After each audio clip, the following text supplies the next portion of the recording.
माझे वडील एक शिक्षक होते, सैन्यात सुभेदार मेजर होते. त्यांनी मला लिहायला वाचायला शिकवलं आणि या योग्य बनवलं की मी प्राध्यापक झालो, प्रिन्सिपल झालो.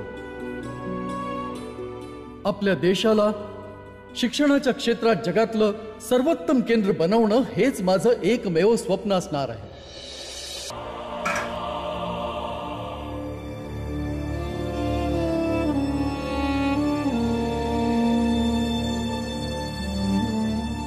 आत्ताच मी ह्यांना माझ्या आजाराबद्दल काय नाही सांगणार. काय बी झालं तरी कोणाला काहीच कळायला नाही पाहिजे.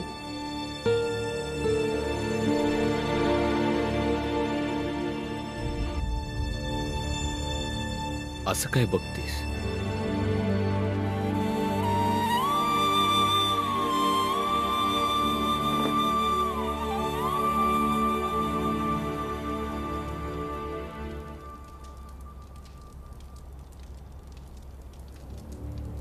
कसला विचार करतेस? भीमाबाई,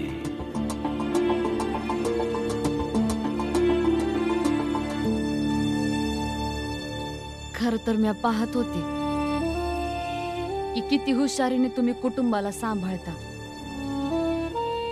आम्हा समद्यांसाठी काय बी करायला तयार. थोडं पैक कमी पडलं तर लगेच चहा सोडायला तयार.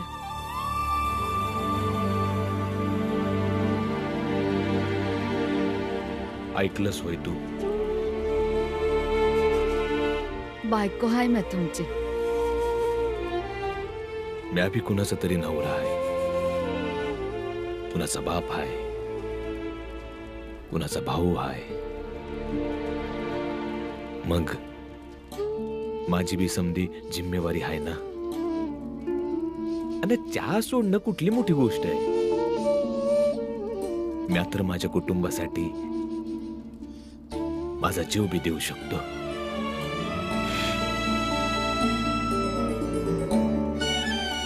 बरं चल, हे आता समज सोड.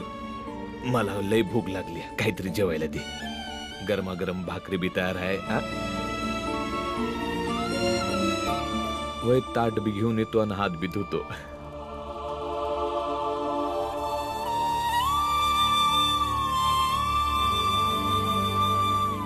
तुम्ही जर कोणाचा नवरा हाय, कोणाचा बाप हाय, तर मी बी कोणाची बायको हाय, कोणाची आई हाय.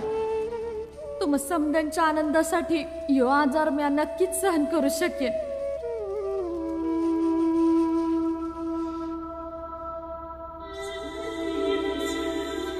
हे मी कुठे आलोय?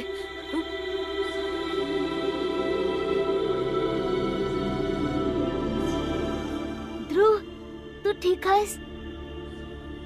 आपण तर खेळत होतो ना भीम. मग मी अचानक इथे कसा काय आलो?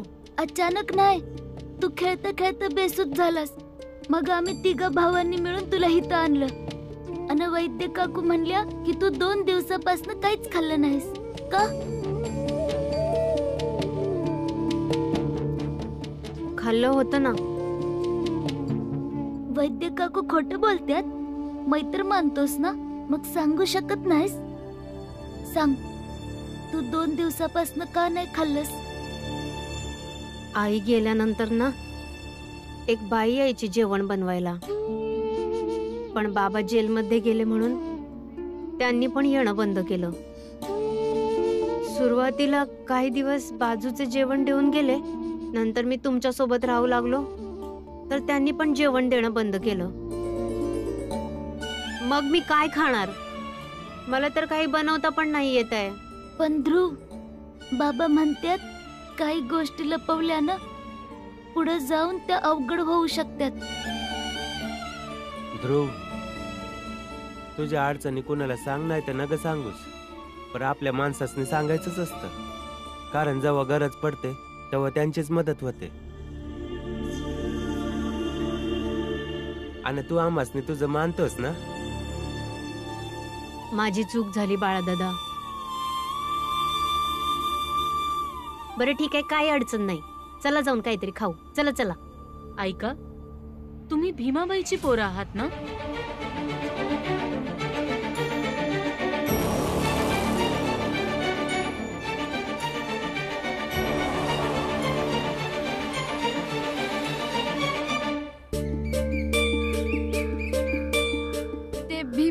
तुम्हाला सांगितलं ना, ते आंबेडकर गुरुजींनी त्याला आंबेडकर आडनाव दिलंय, ते माहित आहे ना? सांगितलं होतं. मला समजते त्यासनी असं कामून केलं असेल. त्यांचं आडनाव देऊन भीमच्या अडचणी थोड्या कमी कराव्याशा वाटत असतील. काय बी असो, पर एक गोष्ट समजली ताई, की समजा जग वाईट असलं तरी काही लोक चांगले आहेत आणि त्यांच्या चांगल्या वागण्यानं भीमा आपल्या आयुष्यात पुढे जाईल. पुढे नाही जायचंय मला, आणि काय नाही करायचंय.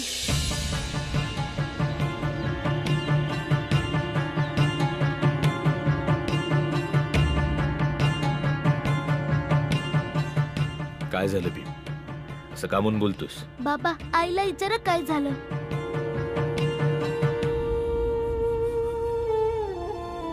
काय झालं भीमा? बाबा, आई खोटारडी आहे, वाईट आहे. तिला तुमची काळजी बी नाही आणि आमच्यावर प्रेम बी नाही. भीम, असं बोलतात वय आपल्या आई संग? झालंय काय? आत्या, तू बी आई संग वैद्याकडे गेली होतीस ना? वय, मग तू बी आमच्यापासून लपवलंस? काय काय लपवलं?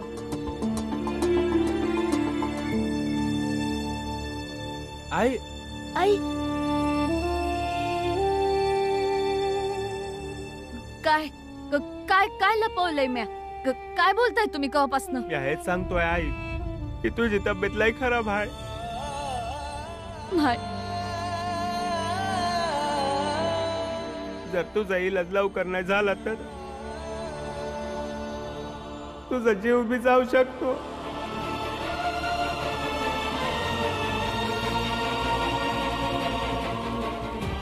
होय आई. भीमाबाई, काय कुणी काय काय काय सांगितलं? आई, त्याच वैद्य काकूंनी. काय? कोणची वैद? कोणची वैद? आम्ही तर आई, तीच महिला वैद्य जिनं तुला तपासलं होतं.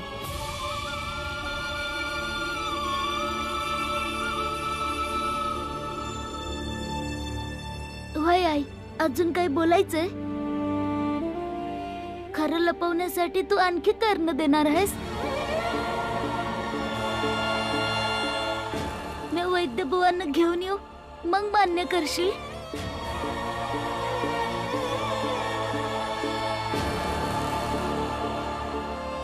बाबा, आईची तब्येत लई खराब आहे. तिला बॉम्बेला घेऊन जाऊन तिचा इलाज करणं खूप गरजेचं आहे.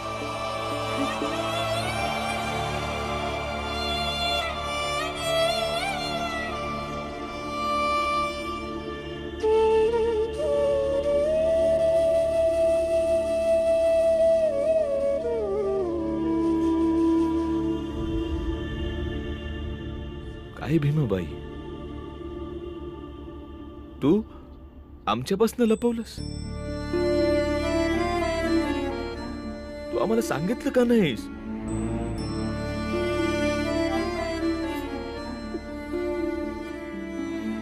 सांगणार होते, परतावा पैशाची लय अडचण होती. अगं, पैशांची अडचण तर होताच राहणार. पैसे म्या कमवणारच आहे. आणि तुला काही झालं बी तर बस फक्त तुला जे बरोबर वाटतं ना तेच तू करतीस. स्वतःला लय शानी समजतीस, तर म्या काय करावं? बाबा, आईवर रागवू नका, कारण आईची तब्येत लय खराब आहे आणि तुम्ही मोठ्या मोठ्यानं वरडताय, मग आईचं डोकं अजून दुखल. आणि आई, तू तवच माझ्याशी बोल जेव्हा तू पूर्णपणे बरी होशील.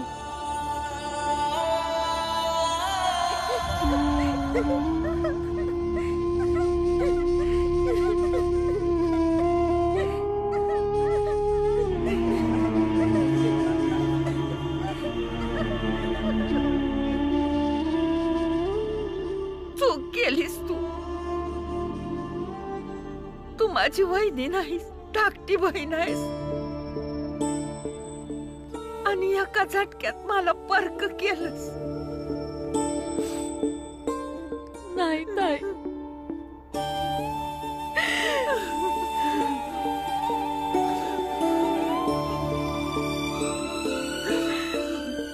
नाही ताई, अशा गोष्टी नका करू. ताई काय बी समजना झालत. एक वेळ असं वाटलं माझं समद आयुष्यच उद्ध्वस्त झालं. आणि मग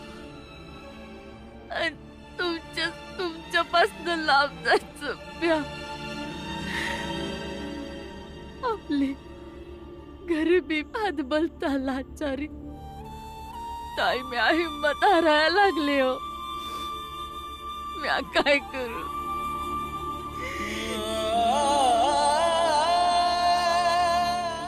मी तुला जाऊ नाही देणार. नाही जाऊ देणार भीमाबाई. नाही जाऊ देणार.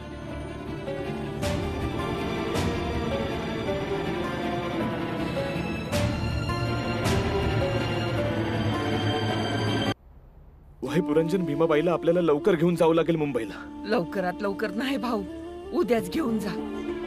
काय ना काय तरी पैक्याची सोय होईल. वय बरोबर म्हणते ताई, उद्याच जातो. आणि राहिलं पैक्याचं तर काय ना काय करून जुगाड होऊन जाईल. वहिनीचा जीव वाचवायला कुठून ना कुठून पैक्याचा बंदोबस्त करावाच लागेल. आणि या अडचणीतनं बाहेर पडायचं आहे ना. समध्या अडचणी एकदमच येतात. मला कळतंय कमावणारा तू एकटा आणि खर्च एवढे समदे. पर तू काळजी नका करूस, समजा ठीक होईल. बस तू, मी तुझ्यासाठी चाय बनवून आणतो. बस ताई, तू बी बस.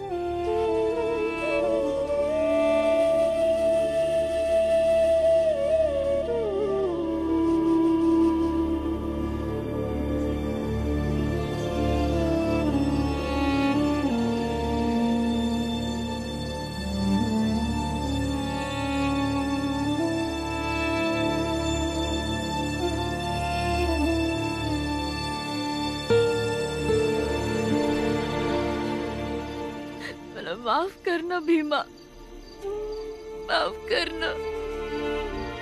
मला कळतंय मला सांगाय पाहिजे होत, पण मी तरी काय करणार होते.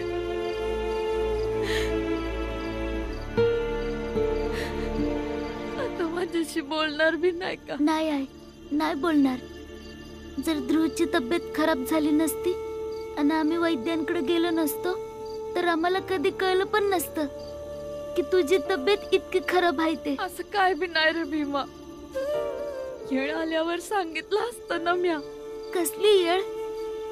तुझी चूक झाली. तुला माहितीये, जेव्हा समद जग अस्पृश्य असं म्हणतात ना, तेव्हा मला लय वाईट वाटतं, लय वाईट वाटतं.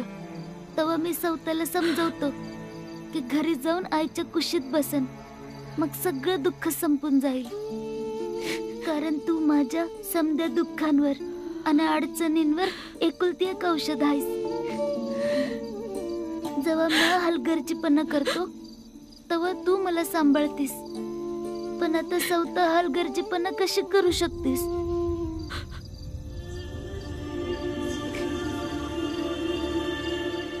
माफ कर ना भीमा, माफ कर ना, माफ कर ना, माफ कर. तू काळजी नका करू, सब ठीक होईल. हा म्या ठीक होईल. ये ना, ये माझ्या कुशीत ये ना. तुझा त्रास थोडा कमी होईल.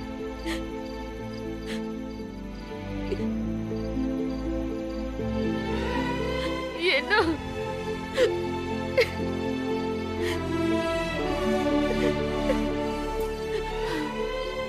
माफ कर मला भीमा, माफ कर. वहिनीचा जीव वाचवायला कुठून ना कुठून बायकाचा बंदोबस्त करावाच लागेल. कमावणारा तू एकटा आणि खर्च एवढे समदे. पर तू काळजी नका करूस, समजा ठीक होईल. ये घे हा डब्बा, प्रवासात खाऊन घे. आणि एक गोष्ट ध्यानात ठेव, आपण कधीच कुणाचं वाईट केलं नाही. तुझं बी काही वाईट होणार नाही. तू बरी होशील. बस बस बस, चल या ग भाऊ. चल आटप लवकर. हा येतो.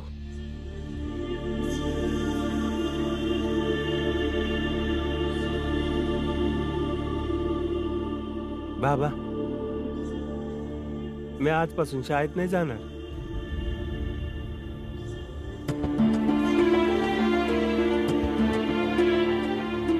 मी तुमच्या डोक्यावर हात ठेवून शपथ घेतली होती की मी शिकन. त्यामुळे तुम्हाला सांगून शिक्षण सोडतोय.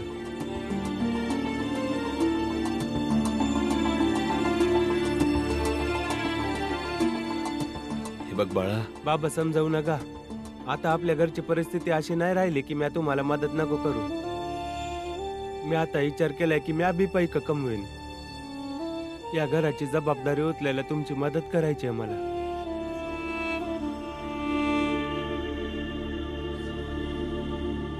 हे बघ बाळा, आता मी तुझ्या आईला दवाखान्यात घेऊन चाललोय.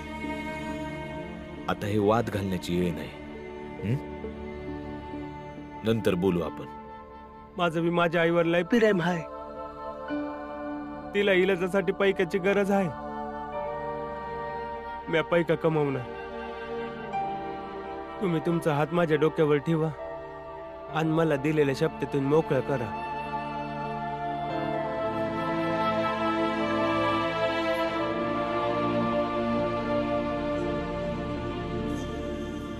हे बघ बाळा, पैक कमवायला मी आहे ना. तुला आता काय गरज कमवायची पैक? बाबा, तुमच्या एकट्याची कमाई एवढी नाही की त्यात समजाच होईल. भीमा आनंदचं शिक्षण, मंजुळ तुळसाचं लगीन आणि आता आईचा आजार, लय खर्च आहे. मला तुमचा भार कमी करायचा आहे बाबा. मला तुमची मदत करायची. परवानगी द्या ना बाबा.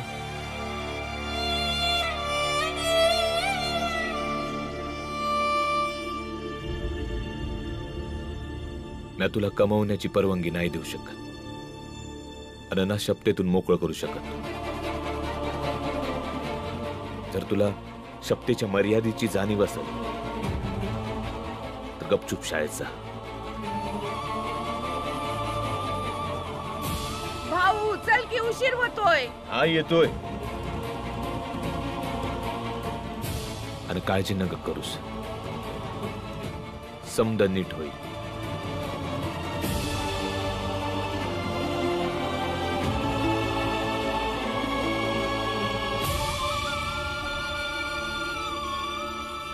आनंद, भीमा,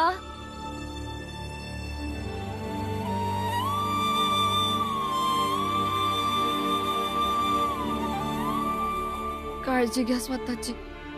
जास्त मस्ती नका करू बाळा.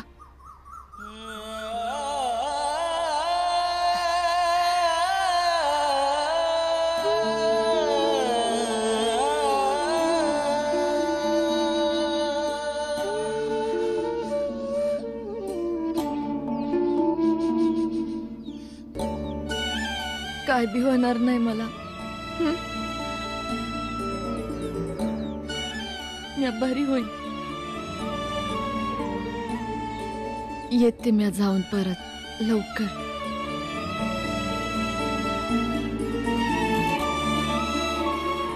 वहिनी उशीर होतोय. बाळा जाऊ द्या आईला. बाळा